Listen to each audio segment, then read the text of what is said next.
Hello everyone, BoBo the Bitcoiner is back. It's year 2022, first day. Happy New Year to all Bitcoiners. Hope you have a opportunist year, alright? Now that 2021 is past, let's relate back a little bit. I'll divide it into 4 quarters. All right. Q1 is a mini FOMO by the institution buying into Bitcoin, and MicroStrategy was the first to keep or to make the ball rolling in 2020 actually, followed by PayPal and Square. That was all in 2020. End of it. MicroStrategy was in August, I think. Then Tesla in February last year bought $1.5 billion worth of Bitcoin. It set the house on fire. You know? Many institutions open their eyes wide and start to move in. But you know, institutions buying Bitcoin is not so easy. They have to go through many process, regulation, approval, SEC, and all kinds of things. It takes about 6 to 9 months. All right, so it's clawing in. You can say it. It all flows. This mini FOMO all flows into 2021, early last year. But on the first month of the second quarter, I think it's sometimes in April or May, China start to ban Bitcoin mining and repeated the Bitcoin ban.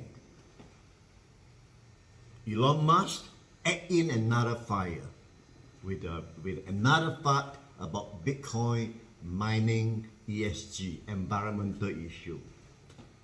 China already banned Bitcoin in 2017, not an event actually. All right. Now with the Bitcoin mining ban, it did shake the market for a while. Yes, of course. All right. Suddenly the hash rate went down because of all the miners or most of the miners stopped operation and moved overseas. So the hash rate was disturbed. Right. But only temporarily. You know. New mining companies set up globally, and if you look at it now, it exceeds the hash rate before the ban. Hash rate is the measurement of mining strength. Now it's above, the hash rate is above before the ban. All right. Then Elon Musk factor is another non-event, which people later understand that many miners are already using clean energy, like the hydro, electrical power, solar, windmill. Of course, a newer one, the one who just set up, they are definitely more also on clean energy. So it's non-event now anyway. Same period, the second quarter, Coinbase go into listing. First time a crypto exchange go into NASDAQ stock exchange. This brought a huge boost of confidence to the cryptocurrency market, and of course opened the path to the mainstream. Q3 comes along. El Salvador became the first country in the world to accept Bitcoin as a legal tender. Not an easy task for a country to do that, but it seems to be on track. You know, after now September, 4 months. El Salvador even took one step further by announcing created a new city called Bitcoin City, using volcanic power to do mining, and allowed Bitcoin bond to be sold. Mind-boggling. Interesting, challenging, and I look at it, high possibility of success actually. Q4 was a monumental event. All right, October, the first ever Bitcoin ETF future went into trading in the US. Regulators have yet to announce or to approve ETF sports trading, or Bitcoin ETF sports trading. All right. And then in I think November, Bitcoin market capital surpassed Swiss franc currency. The market capital more than the Swiss franc market capital, became the world 13th largest currency, if Bitcoin can be considered a currency. When November, when Bitcoin reached something like close to $69,000 per coin, and then Facebook changed its name to Meta. It transpire metaverse into the virtual world with endless promise of dream comes true. What you imagine cannot achieve in the real world can be possibly achieved in the virtual world. It breathes new life into NTFs. An NTF collection in the whole of 2021 was quite crazy anyway. All right, Cyberpunk, CryptoPunk, and Ball Apps Yacht Club, these two NFT group saw huge gains last year. Now it costs more than $200,000 just to buy the cheapest NFT from these two groups. Some crazy cartoon. I don't understand. I cannot understand this value. Some cartoon worth more than $200,000.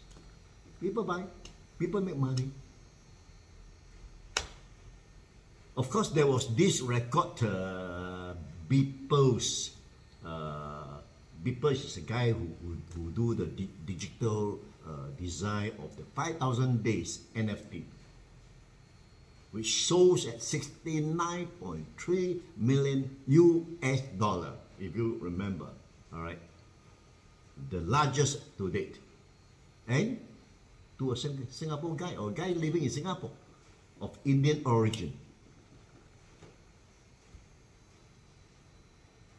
Metaverse and NTF are intertwined. All right, people can work, socialize, create, and learn all in one place.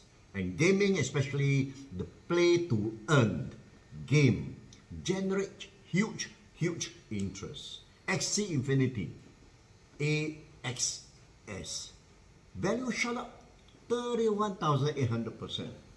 And DeFi Kingdom, the coin is jewels, are crypto-based gaming project which we launched that did incredibly well last year. Adidas come in, partner with Coinbase, Mana. Mana is a coin of Decentraland, picked more than 600%. And Sand from Sandbox, more than 1,000%.